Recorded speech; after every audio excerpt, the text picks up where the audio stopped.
नमस्कार। क्या हाल चाल है प्यारे बच्चों। तो आज हम लोग डिस्कस करने वाले हैं पी ब्लॉक एलिमेंट, जो कि 12th का चैप्टर है, उसके मोस्ट इंपॉर्टेंट कंसेप्ट। अगर आप एनसीईआरटी में देखोगे लगभग 40 से 44 पेज केवल पी ब्लॉक के लिए डेडिकेटेड किए गए हैं, और जो मैंने वीडियो बनाया उसमें भी लगभग 30 पेज का एक डॉक्यूमेंट है। तो बच्चों मैंने क्या किया, पी ब्लॉक के मोस्ट इंपॉर्टेंट कंसेप्ट अलग करके एक वीडियो बनाने की कोशिश कर रहा हूं, ताकि अगर आपको पी ब्लॉक समझ में नहीं आता है या टाइम टेकिंग प्रोसेस है या आपको लगता है कि बहुत लेंथी चैप्टर है, तो इतने कंसेप्ट अगर आप पढ़ लोगे तो आपके बोर्ड में, जेडब्ल्यू में और नीट में काफी हद तक मैटर तैयार हो जाएगा, क्योंकि मोस्ट ऑफ कंसेप्ट इसमें यही है। ज्यादातर क्वेश्चन इन्हीं कंसेप्ट से पूछे गए हैं। तो इन कंसेप्ट को आप अपने पी ब्लॉक के डॉक्यूमेंट में टिक करते जाना, और इस डॉक्यूमेंट को भी मैं वेबसाइट में अपलोड कर दूंगा। बाद में इस डॉक्यूमेंट को आप डाउनलोड कर सकते हैं। तो देखते हैं कौन कौन से इंपॉर्टेंट कंसेप्ट है और किन कंसेप्ट पर आपको ज्यादा ध्यान देने की जरूरत है। तो चलो, पहला एनोमैलस प्रॉपर्टी ऑफ फर्स्ट एलिमेंट, ये पढ़ना है आपको। कौन कौन से एलिमेंट फर्स्ट सीरीज के एलिमेंट है, जैसे कार्बन, नाइट्रोजन, ऑक्सीजन, फ्लोरीन, और इनकी क्या एनोमैलस प्रॉपर्टी होती है। दूसरा आपको इनर्ट पेयर इफेक्ट पढ़ना है। इनर्ट पेयर इफेक्ट की वजह से ऑक्सीडेशन नंबर में क्या फर्क आता है और किस तरह से स्टेबिलिटी चेंज होती है। मैं केवल आपको हेडिंग बताऊंगा, बाकी मैंने एक्सप्लेन कर रखा है, उन हेडिंग पर आप टिक करते जाए। Anomalous property of nitrogen, nitrogen p pi bonding बनाता है, p pi d pi bonding नहीं बनाता है। नाइट्रोजन नाइट्रोजन ट्रिपल बॉन्ड होता है, बाकी सारे सिंगल बॉन्ड होते हैं, ऐसा कि इस सब में दिया है। और सबसे इंपॉर्टेंट ये है ग्रुप 15 में हाइड्राइड की प्रॉपर्टी, इसकी reducing property, basicity, boiling point, melting point, thermal stability and bond angle. इस पर बहुत सारे क्वेश्चन पूछे गए, तो इसको आपको ध्यान में रखना है। अब ग्रुप 15 के ऑक्साइड, नाइट्रोजन के कौन से ऑक्साइड है, फास्फोरस के कौन से ऑक्साइड है, एंटीमनी, बिस्मथ के ऑक्साइड कौन है। जब भी आप ऑक्साइड के बारे में पढ़ेंगे तो इनके एसिडिटी, बेसिटी, न्यूट्रल, एम्फोटेरिक कौन कौन सा होता है वो जरूर पढ़ना है। साथ में ऑक्सीडेशन नंबर क्या होता है वो पढ़ना है। उसके बाद यहां पर डाइनाइट्रोजन के बारे में आपको उसकी प्रिपरेशन के बारे में पढ़ना है कि कौन कौन से कंपाउंड से डाइनाइट्रोजन प्रिपेयर की जाती है, कौन लेबोरेटरी मेथड है, कौन इंडस्ट्रियल मेथड है। अगर अमोनिया के बारे में देखें तो अमोनिया की प्रिपरेशन आपको जरूर पढ़नी है। साथ में सबसे इंपॉर्टेंट है हैबर प्रोसेस, कि हैबर प्रोसेस हम किस तरह से अमोनिया बनाते हैं, ये एक्सोथर्मिक है कि एंडोथर्मिक है, और इसमें कैटलिस्ट कौन सा यूज होता है वो आपको जरूर पढ़ना है, जैसे कि आयरन ऑक्साइड है। अब जो अमोनिया है उसकी कौन कौन सी प्रॉपर्टी होती है, तो एक तो अमोनिया मेटल को प्रेसिपिटेट कर देता है, ये जरूर आपको पढ़ना है। दूसरा, मेटल को डिटेक्ट करने के भी काम आता है, तो ये एक बार नीट में पूछा गया था, ये जरूर आपको पढ़ना है। आगे चलें तो ऑक्साइड ऑफ नाइट्रोजन पर भी क्वेश्चन पूछा जा सकता है। कौन कौन से ऑक्साइड है, उनका ऑक्सीडेशन नंबर क्या होता है, कौन सा ऑक्साइड किस मेथड से बनता है, कौन से ऑक्साइड का कलर होता है, और उन ऑक्साइड का नेचर क्या है बाय स्ट्रक्चर वाइज। ठीक, अब इसमें आता है nitric acid. Nitric acid Ostwald process से बनता है। तो दो प्रोसेस हो गई, हाइबर प्रोसेस और एक ओस्टवाल प्रोसेस। ओस्टवाल प्रोसेस में रेट लिमिटिंग स्टेप कौन सा होता है, कैटलिस्ट कौन सा यूज होता है, ये सब पढ़ना है। और जैसा मैंने आपको बताया था बच्चों, ये रिएक्शन बहुत इंपॉर्टेंट है नाइट्रिक एसिड की, कि डाइल्यूट के साथ और कॉन्सेंट्रेट के साथ जो मेटल है वो किस तरह के बाय प्रोडक्ट और प्रोडक्ट में चेंज होता है। तो केवल आपको ये 4 रिएक्शन पढ़नी है। उसके बाद नॉन मेटल के साथ नाइट्रिक एसिड की रिएक्शन भी पढ़नी है, कि वो नॉन मेटल को उसके ऑक्साइड में कन्वर्ट कर देता है। और साथ में ये एक्सेप्शन, वैसे मैंने एक्सेप्शन का अलग से नोट बना रखा है, वो भी मैं आपको दे दूंगा, कौन कौन से मेटल नाइट्रिक एसिड के साथ रिएक्शन नहीं करते हैं। उसके बाद brown ring test. Brown ring test किस आयन के लिए यूज होता है, कौन कौन से केमिकल उसमें यूज करते हैं, और जो ब्राउन रिंग बनी है वो उसका केमिकल नेचर क्या होता है। उसके बाद आ जाओ फास्फोरस पर।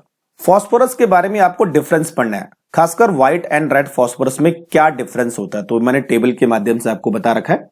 इनके स्ट्रक्चर पर भी जरूर आपको फोकस करना है कि P4 ऐसा होता है, रेड फास्फोरस ऐसा होता है, और ब्लैक फास्फोरस ऐसा होता है। उसके बाद एक फॉस्फिन गैस होती है, उसको लेबोरेटरी में कैसे बनाते हैं, व्हाइट फास्फोरस से बनाते हैं, और उसका यूज क्या है वो जरूर पढ़ना है। फास्फोरस के 2 कंपाउंड है, एक है PCl5, दूसरा PCl3। PCl3 में इतना इंपॉर्टेंट नहीं, लेकिन PCl5 के स्ट्रक्चर के बारे में आपको जरूर पढ़ना है, कि इसमें बॉन्ड एंगल क्या है, बॉन्ड लेंथ क्या है, कौन सा इक्वेटोरियल है, कौन सा एक्सियल है, वो सारी चीजें। उसके बाद आपको ऑक्सो एसिड के बारे में जरूर पढ़ना है। जितने भी ऑक्सो एसिड है, चाहे फास्फोरस के हो चाहे सल्फर के हो, सबके ऑक्सो एसिड के बारे में आपको पढ़ना है। ऑक्सो एसिड में आपको क्या पढ़ना है, एक तो इनका फॉर्मूला क्या होता है वो जरूर पढ़ना है, उसका स्ट्रक्चर कैसे बनेगा वो जरूर पढ़ना है, उसमें से सेंट्रल एटम का ऑक्सीडेशन नंबर क्या होगा वो जरूर पढ़ना है, कितने H बॉन्ड है कितने OH बॉन्ड है वो जरूर पढ़ना है। ठीक है, ये उनके स्ट्रक्चर के बारे में आपको पढ़ना है। हाइब्रिडाइजेशन क्या होगा, कितने बॉन्ड पेयर है कितने लोन पेयर है, वो सारी चीजें पढ़नी है। कौन ऑक्सीडाइजिंग नेचर का है कौन रिड्यूसिंग नेचर का है वो भी ध्यान में रखना है।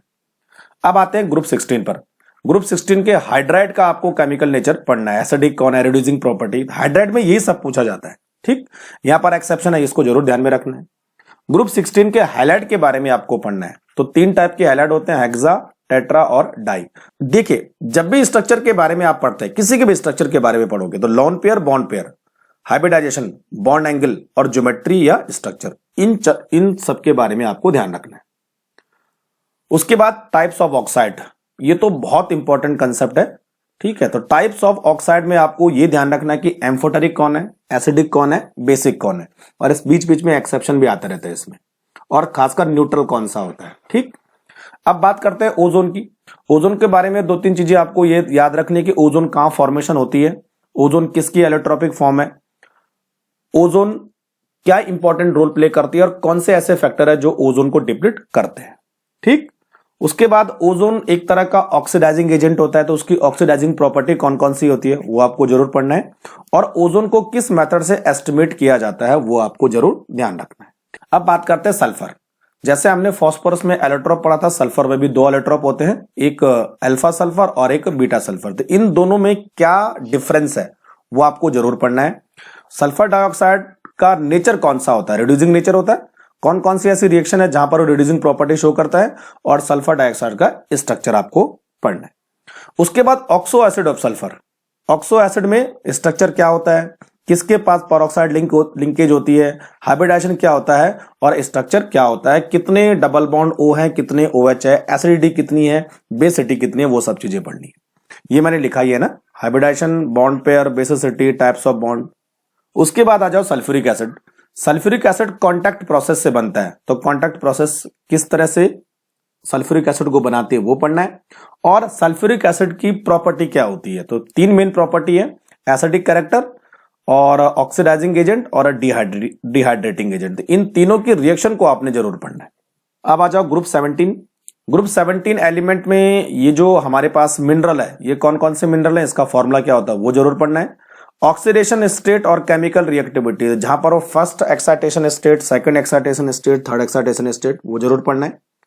ठीक है, इनके ऑक्सीडाइजिंग नेचर के बारे में पढ़ना है कि ये एक दूसरे से किस तरह से ऑक्सीडाइजिंग नेचर में डिफरेंट होते हैं, कौन अच्छा ऑक्सीडाइजिंग एजेंट है। तो ये एक फ्लोरीन की हैलाइड के साथ रिएक्शन, इसी तरह हर हैलाइड की हेलोजन के साथ रिएक्शन पढ़नी है, और दूसरा हेलोजन की वाटर के साथ रिएक्शन किस तरह से होती है। फिर सबसे इंपॉर्टेंट आता है इनके हैलाइड। हैलाइड में 4 हैलाइड है, तो इनका acidic strength, stability, bond dissociation enthalpy, bond length, boiling point, ये सारी चीजें आपको कवर करनी है। उसके बाद ऑक्साइड ऑफ हैलोजन। तो ऑक्साइड कौन कौन से ऑक्साइड बनते हैं, उनका नेचर क्या होता है और उनका यूज क्या होता है वो जरूर पढ़ना है। उसके बाद आ जाओ बच्चों क्लोरीन पर। क्लोरीन गैस किस मेथड से बनती है, ये 3 मेथड आपके सामने, 4 मेथड है बल्कि, और इसमें सबसे इंपॉर्टेंट है डीकन प्रोसेस। ये डीकन प्रोसेस में कैटलिस्ट कौन सा यूज होता है वो ध्यान रखना है। और जैसे मैंने ये इंपॉर्टेंट रिएक्शन आपको बता रखी है, इन पर जरूर ध्यान देना है कि reaction of chlorine with ammonia, तो यहां पर एक्सेस, यहां पर क्लोरीन एक्सेस, तो कौन सा कंपाउंड बन रहा है उसका ध्यान रखना है। और दूसरा रिएक्शन विद एल्कली NaOH के साथ, एक बार कोल्ड एंड डाइल्यूट, एक बार हॉट एंड कॉन्सेंट्रेटेड, तो एक बार ये प्रोडक्ट बनेगा और एक बार ये प्रोडक्ट बनेगा। ठीक, ब्लीचिंग पाउडर की फॉर्मेशन कैसे होती है वो ध्यान में रखना है, और उसका फॉर्मूला क्या होता है वो भी ध्यान में रखना है। क्लोरीन ब्लीचिंग एक्शन किस तरह से करता है, उसके लिए रिएक्शन आपको समझ में आनी चाहिए। कई बार इसके यूजेस पर भी क्वेश्चन आता है कि क्लोरीन जो है किन किन कंपाउंड को बनाने के काम आता है, खासकर जैसे फॉस्जीन हो गया, टीयर गैस हो गया और मस्टर्ड गैस हो गया। उसके बाद आ जाओ HCl, हाइड्रोजन क्लोराइड, इन 2 मेथड से बनता है। और एक्वारेजिया पर जरूर फोकस करना है कि एक्वारेजिया का कंपोजिशन क्या होता है, एक्वारेजिया किस काम में आता है, और वो जो रिएक्शन होती है उसका ध्यान रखना है। क्लियर। उसके बाद आ जाओ oxo acid of halogen. Oxo acid में हैलोजन कौन कौन से ऑक्सो एसिड बनाता है और उनका स्ट्रक्चर क्या होता है, ठीक है, हाइब्रिडाइजेशन क्या होता है, कितने लोन पेयर कितने बॉन्ड पेयर होते हैं सेंट्रल एटम के पास, ऑक्सीडेशन स्टेट क्या होती है, ये सब चीजें पढ़नी है। अब इंटर हैलोजन कंपाउंड में इनके स्ट्रक्चर आपको देखने हैं। X3, X5 और X7 ये तीन है, 1 2 3 स्ट्रक्चर पढ़ने हैं, कितने लोन पेयर हैं कितने बॉन्ड पेयर हैं, हाइब्रिडाइजेशन क्या होता है और जो लोन पेयर है उनकी पोजीशन कहां होनी चाहिए, ये सब चीजें आपको पढ़नी है। उसके बाद ये वाला BRF3, तो यहां पर इस BRF3 के स्ट्रक्चर में क्या खास बात होती है, तो वो इस बॉक्स में दिया गया है, ये जरूर आपको ध्यान रखना। ग्रुप 18 एलिमेंट में आपको नील बार्टलेट का एक्सपेरिमेंट पढ़ना है कि नील बार्टलेट ने जिनोन के कंपाउंड किस तरह से बनाए हैं, कौन सा कंपाउंड बनाया और उसका कलर क्या होता है। उसके बाद हाइड्रोलाइसिस पढ़ना है, जिनोन के कंपाउंड वाटर के साथ रिएक्शन करेंगे तो किस तरह के कंपाउंड की फॉर्मेशन करेंगे। हाइड्रोलाइसिस भी बच्चों दो तरह का था, एक पार्शियल हाइड्रोलाइसिस था और एक कंप्लीट हाइड्रोलाइसिस था, तो वो शायद मुझे लगता है नीचे मैंने रखा है, हाँ ये देखिए, जिनोन के कंपाउंड का कंप्लीट हाइड्रोलाइसिस करके क्या बनेगा और पार्शियल हाइड्रोलाइसिस करके क्या बनेगा। तो पार्शियल हाइड्रोलाइसिस से ऑक्सोफ्लोराइड बनते हैं और कंप्लीट हाइड्रोलाइसिस से जिनोन ऑक्साइड का फॉर्मेशन होता है।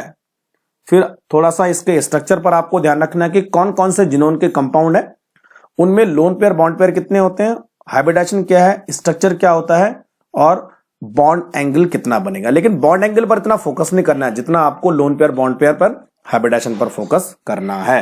Clear.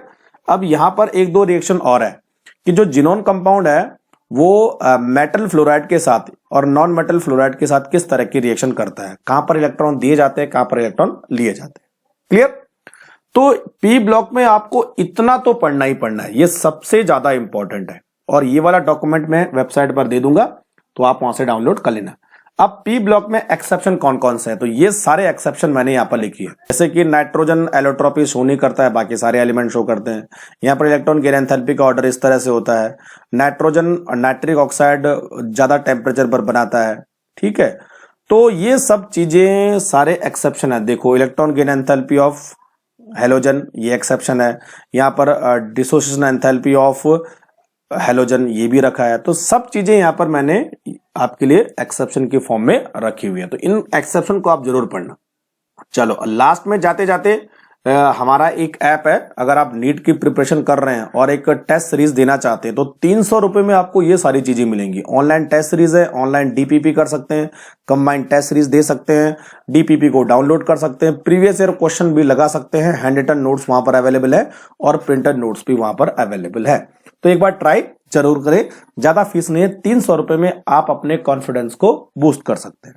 Thank you very much.